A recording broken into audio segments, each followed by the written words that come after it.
Salesperson turnover is killing my dealership, and I can't find good people. Look, unemployment's low in our area. I can't get anyone to come sell cars. And when I do get that potential salesperson, they're either a hot mess and I don't want them to come to work for me, or they're really good and I can't justify paying a big guarantee and they want too much money. Well, if you think it's expensive to hire good people, wait till you see what it costs to hire the wrong people.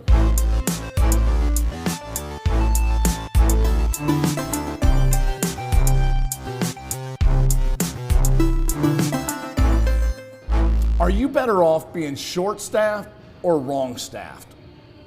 That's actually, it's a tough question to answer, because when you're short-staffed, we see customers leaving without being helped on those busy Saturdays, or they're coming in your office saying, "Can I get some help?" And it sticks out in our mind. But when we're wrong-staffed, we got salespeople out there, Captain Wrinkle, burning through up as fast as we can get them on the lot. They're giving us a negative reputation in our community, and they're delivering crappy customer service to our customers. The days of hiring them in masses, train them in classes, and fire their asses, that mindset is over. If we want customers to be loyal to us, we need to be loyal to them by not hiring the wrong people, and stop throwing warm bodies out there who don't, won't, or can't take care of the customer and manage that customer's trade cycle. Look, never forget, if we can't retain quality salespeople, we'll never be able to effectively retain our customers. So here's 3 key things I want you guys to remember. Number 1, hire the right people. Okay, hire the right people. Sounds simple. I know it sounds simple. But I guess one of the big keys in hiring the right people is realizing that the key to recruiting is to always be recruiting. See, a challenge some of us have with recruiting is we recruit when we need somebody. And when you recruit when you need somebody, you get 4 or 5 guys show up, you hire the best of the bunch and think you did all you could. It's a numbers game, guys. If you want to find the best people, you have to always be recruiting. When you don't need somebody, that's when you're going to find the best candidate for the job. So always be out there recruiting for people. Another tip on hiring the right people is realizing that from now on, your interview is not a hiring process, it is a firing process. You want to hire the right people? In your interview, you find all the reasons you'll have to fire them later on in your interview. You're not trying to select them, you're trying to reject them. Look at all the reasons they'll fail if you hired them, and handle it before you ever bring them on board. And the last thing on the hiring part is make sure, look, every one of us are salespeople. Make sure that you're not selling them on coming to work for you. Here's what I mean. Very often, a lot of us will load their lips on what we're looking for in a perfect salesperson. You'll say something like, "Look, we want people that love doing follow-up and are comfortable on the phone. How do you feel about that?"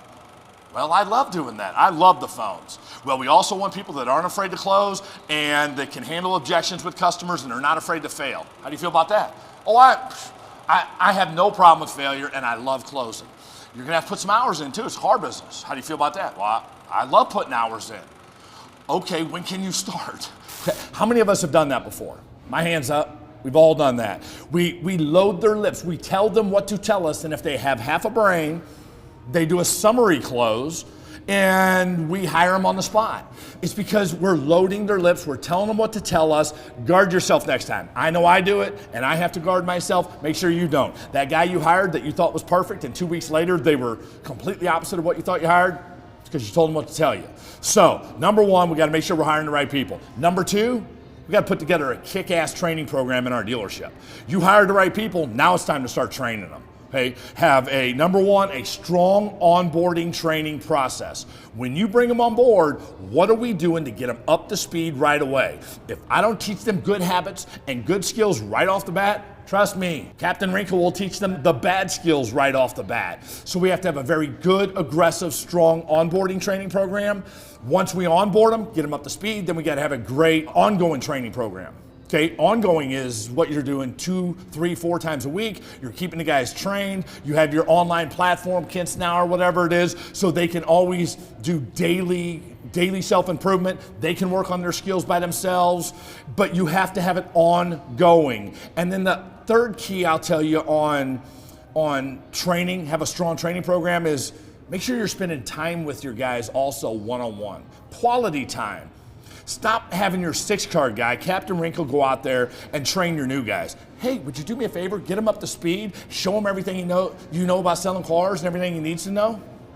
What's the 6-card guy? How many cars is a 6-card guy going to teach a new guy to sell? 4, because they don't want him to be better than him. So spend time. You spend time with them.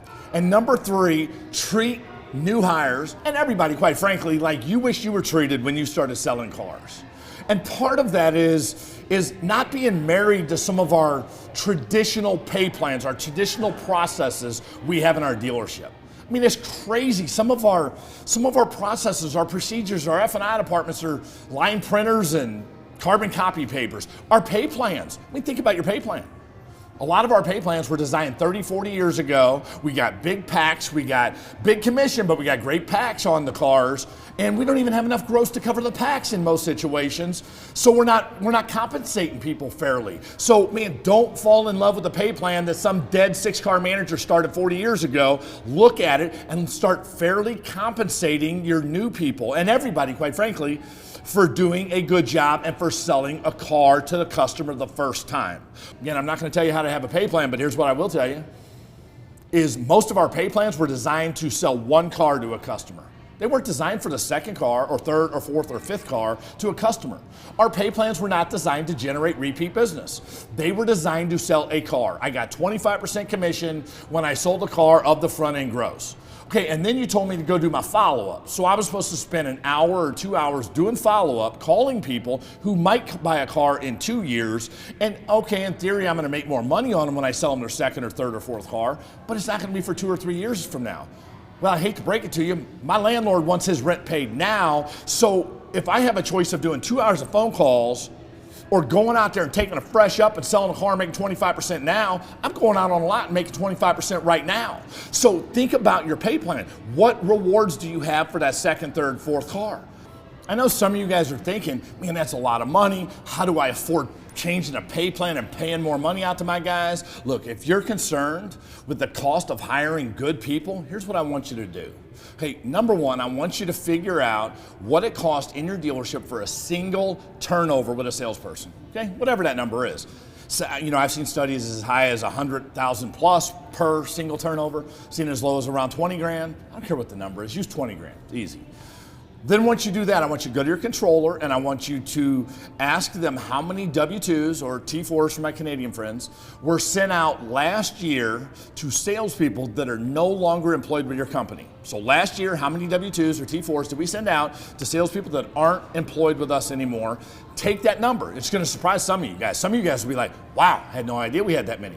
Heck, some of you guys see somebody at the grocery store and you're like, hey, I know you. They're like, yeah, I sell cars for you. You're like, oh, who knew? Man, because we got people coming in, going out like a revolving freaking door sometimes. Once you have that number of how many salespeople left your company, then I want you to multiply that by the cost of a single turnover, and you tell me if it's worth holding out for good people instead of just throwing warm bodies out there to handle customers so you have floor coverage. When you find that number, comment on the video or shoot me a message and let me know what it's costing you and more importantly, what you're gonna do about it. I'm Tim Kintz, and be sure to like this video and click the subscribe button. Now let's go attack the day.